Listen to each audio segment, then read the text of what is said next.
लीजिए सुनिए। मुंशी प्रेमचंद के लिखे उपन्यास रंगभूमि के 27वें भाग का वाचन मेरी यानी समीर गोस्वामी की आवाज में। नायक राम मोहल्ले वालों से विदा होकर उदयपुर रवाना हुए। रेल के मुसाफिरों को बहुत जल्द उनसे श्रद्धा हो गई। किसी को तंबाकू मलकर खिलाते, किसी के बच्चे को गोद में लेकर प्यार करते। जिस मुसाफिर को देखते जगह नहीं मिल रही है, इधर उधर भटक रहा है, जिस कमरे में जाता है धक्के खाता है, उसे बुलाकर अपनी बगल में बिठा लेते। फिर जरा देर में उससे सवालों का तांता बांध देते।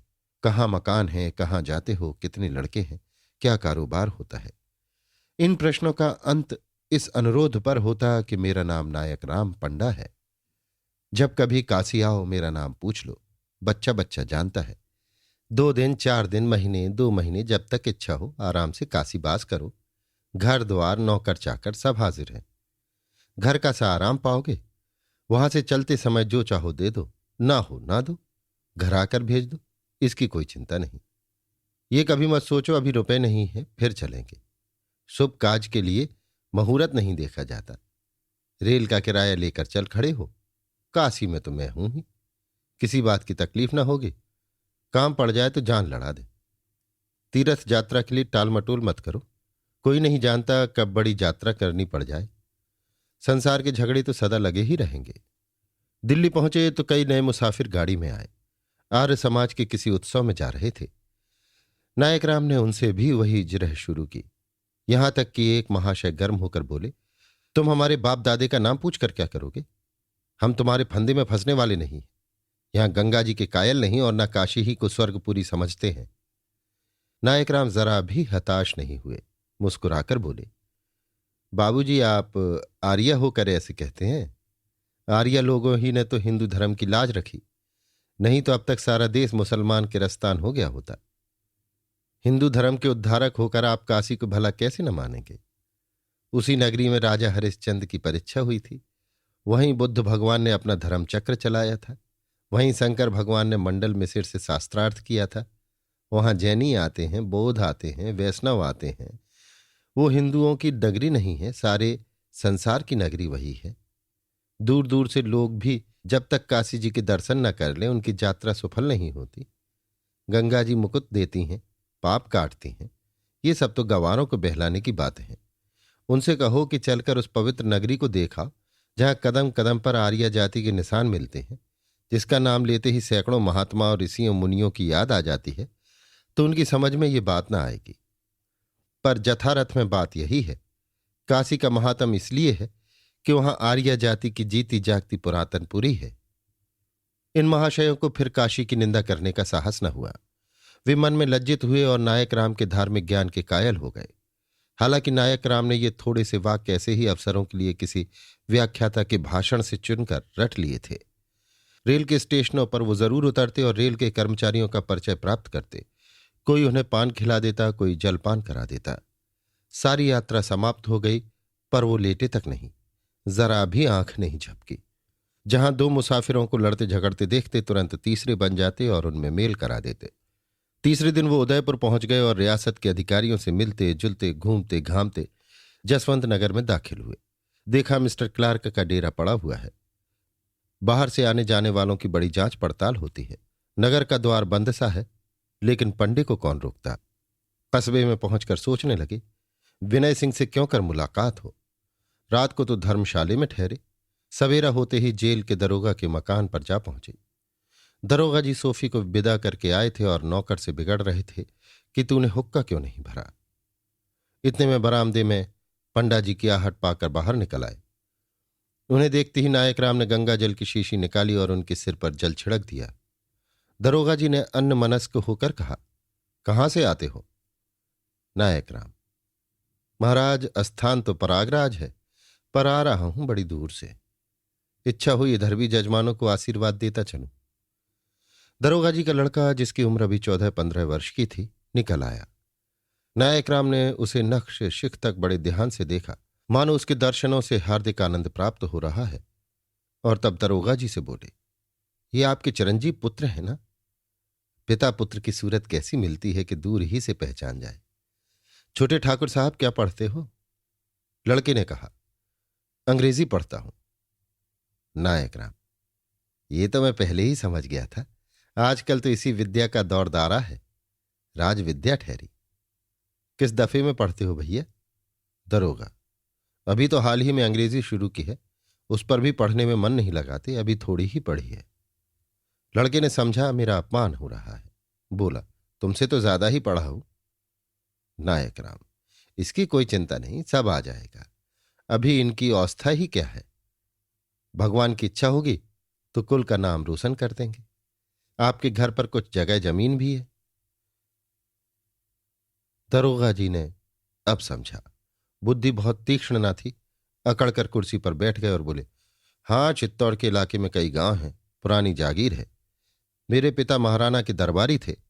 हल्दी घाटी की लड़ाई में राणा प्रताप ने मेरे पूर्वजों को ये जागीर दी थी। अब भी मुझे दरबार में कुर्सी मिलती है और पान इलायची से सत्कार होता है। कोई कार्य प्रयोजन होता है तो महाराणा के यहां से आदमी आता है। बड़ा लड़का मरा था तो महाराणा ने शोक पत्र भेजा था। नायक राम, जागीरदारी का क्या कहना, जो जागीरदार वही राजा, नाम का फर्क है। असली राजा तो जागीरदार ही होते हैं, राणा तो नाम के हैं। दरोगा, बराबर राजकुल से आना जाना लगा रहता है। नायक राम, अभी इनकी कहीं बातचीत तो नहीं हो रही? दरोगा, अजी लोग जान तो खा रहे हैं, रोज एक ना एक जगह से संदेशा आता रहता है, पर मैं सबों को टका सा जवाब दे देता हूं। जब तक लड़का पढ़ लिख ना ले तब तक उसका विवाह कर देना नादानी है। नायक राम, ये आपने पक्की बात कही, जथारथ में ऐसा ही होना चाहिए। बड़े आदमियों की बुद्धि भी बड़ी होती है, पर लोक रीत पर चलना ही पड़ता है। अच्छा, अब आज्ञा दीजिए, कई जगह जाना है। जब तक मैं लौट कर ना आऊं किसी को जवाब न दीजिएगा। ऐसी कन्या आपको न मिलेगी और न ऐसा उत्तम कुल ही पाइएगा। दरोगा, वाह वाह, इतनी जल्दी चले जाइएगा? कम से कम भोजन तो कर लीजिए। कुछ हमें भी तो मालूम हो कि आप किसका संदेशा लाए हैं, वो कौन है, कहां रहते हैं।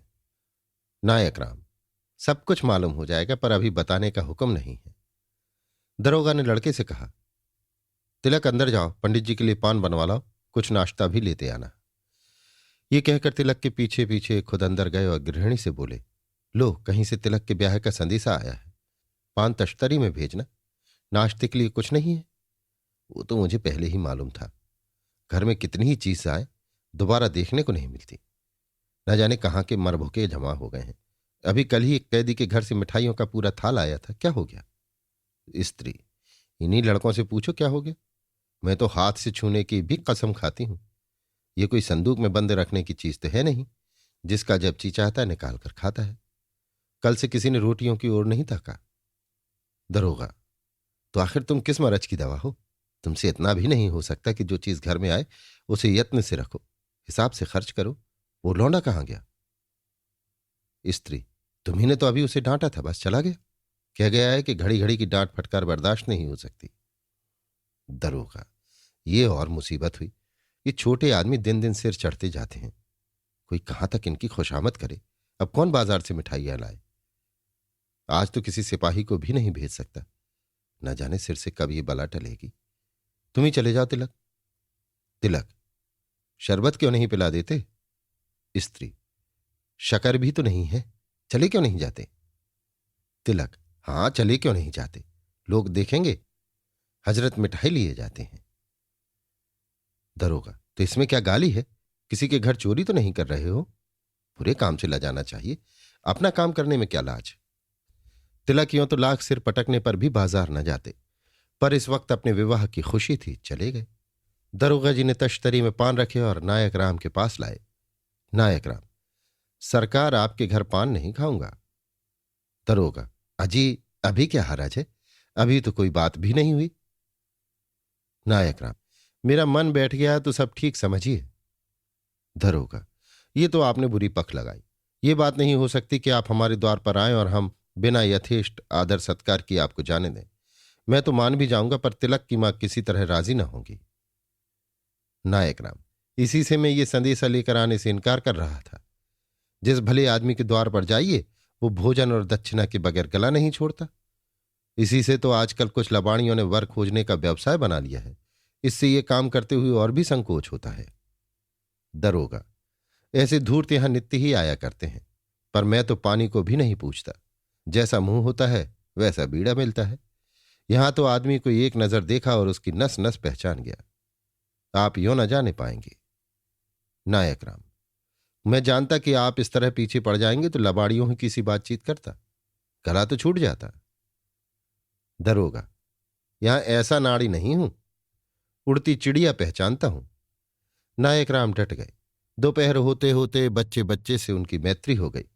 दरोगाइन ने भी पालांगन कहला भेजा। इधर से भी आशीर्वाद दिया गया। दरोगा तो 10 बजे दफ्तर चले गए। नायक राम के लिए घर में पूरियां, कचौरियां, रायता, दही, चटनी, हलवा बड़ी विधि से बनाया गया। पंडित जी ने भीतर जाकर भोजन किया। स्वामी ने स्वयं पंखा झला। फिर तो उन्होंने और भी रंग जमाया। लड़के लड़कियों के हाथ देखे। दरोगाइन ने भी लजाते हुए हाथ दिखाया। पंडित जी ने अपने भाग्य रेखा ज्ञान का अच्छा परिचय दिया और भी धाक जम गई। शाम को दरोगा जी दफ्तर से लौटे तो पंडित जी शान से मसनद लगाए बैठे हुए थे और पड़ोस के कई आदमी उन्हें घेरे खड़े थे। दरोगा जी ने कुर्सी पर लेटकर कहा, ये पद तो इतना ऊंचा नहीं और न वेतन ही कुछ ऐसा अधिक मिलता है, पर काम इतना जिम्मेदारी का है कि केवल विश्वास पात्रों को ही मिलता है। बड़े बड़े आदमी किसी न किसी अपराध के लिए दंड पाकर आते हैं। अगर चाहूं तो उनके घर वालों से एक मुलाकात के लिए हजारों रुपए ऐंठ लूं, लेकिन अपना ये ढंग नहीं। जो सरकार से मिलता है उसी को बहुत समझता हूं। किसी भीरू पुरुष का तो यहां घड़ी भर निवाह ना हो। एक से एक खूनी, डकैत, बदमाश आते रहते हैं, जिनके हजारों साथी होते हैं। चाहे तो दिन दहाड़े जेल को लुटवा लें, पर ऐसे ढंग से उन पर रौब जमाता हूं कि बदनामी भी ना हो और नुकसान भी ना उठाना पड़े। अब आज ही कल देखी, काशी के कोई करोड़पति राजा हैं, महाराजा भगत सिंह। उनका पुत्र राजविद्रोह के अभियोग में फंस गया है। हुक्काम तक उसका इतना आदर करते हैं कि बड़े साहब की मेम साहब दिन में 2-2 बार उसका हाल चाल पूछने आती हैं, और सरदार नीलकंठ बराबर पत्रों द्वारा उसका कुशल समाचार पूछते रहते हैं। चाहूं तो महाराजा भरत सिंह से एक मुलाकात के लिए लाखों रुपए उड़ा लूं, पर यह अपना धर्म नहीं। नायक राम, अच्छा, क्या राजा भरत सिंह का पुत्र यहीं कैद है? दरोगा, और यहां सरकार को किस पर इतना विश्वास है? नायक राम, आप जैसे महात्माओं के दर्शन दुर्लभ हैं, किंतु बुरा ना मानिए तो कहूं, बाल बच्चों का भी ध्यान रखना चाहिए। आदमी घर से 4 पैसे कमाने ही के लिए निकलता है। दरोगा, अरे तो क्या कोई कसम खाई है? किसी का गला नहीं दबाता। चलिए आपको जेल खाने की सैर कराऊं, बड़ी साफ सुथरी जगह है। मेरे यहां तो जो कोई मेहमान आता है उसे वहीं ठहरा देता हूं। जेल के दरोगा की दोस्ती से जेल की हवा खाने के सिवा और क्या मिलेगा? ये कहकर दरोगा जी मुस्कुराए। वो नायक राम को किसी बहाने से यहां से टालना चाहते थे। नौकर भाग गया। कैदियों और चपरासियों से काम लेने का मौका न था। सोचा अपने हाथ चिलम भरनी पड़ेगी, बिछावन बिछाना पड़ेगा, मर्यादा में बाधा उपस्थित होगी, घर का पर्दा खुल जाएगा। इन्हें वहां ठहरा दूंगा, खाना भिजवा दूंगा, पर्दा ढका रह जाएगा। नायक राम, चलिए कौन जाने कभी आपकी सेवा में आना ही पड़े। पहले से ठौर ठिकाना देख लूं। महाराजा साहब के लड़के ने कौन कसूर किया था? दरोगा, कसूर कुछ नहीं था, बस हाकिमों की जिद है। यहां देहातों में घूम घूम कर लोगों को उपदेश करता था। बस हाकिमों को उस पर संदेह हो गया कि ये राजविद्रोह फैला रहा है। यहां लाकर कैद कर दिया। मगर आप तो अभी उसे देखिएगा ही। ऐसा गंभीर, शांत, विचारशील आदमी आज तक मैंने नहीं देखा। हां, किसी से दबता नहीं। खुशामद करके चाहे कोई पानी भरा ले, पर चाहो कि रौब से उसे दबा ले तो जौ भर भी न दबेगा। नायक राम दिल में खुश थे कि बड़ी अच्छी साइज से चला था कि भगवान आप ही सब द्वार खोले देते हैं। देखो अब विनय सिंह से क्या बात होती है। यूं तो वो न जाएंगे, पर रानी जी की बीमारी का बहाना करना पड़ेगा। वो राजी हो जाएं, यहां से निकाल ले जाना तो मेरा काम है। भगवान की इतनी दया हो जाती तो मेरी मनोकामना पूरी हो जाती, घर बस जाता, जिंदगी सफल हो जाती। अभी आप सुन रहे थे मुंशी प्रेमचंद के लिखे उपन्यास रंगभूमि के 27वें भाग का वाचन मेरी यानी समीर गोस्वामी की आवाज में।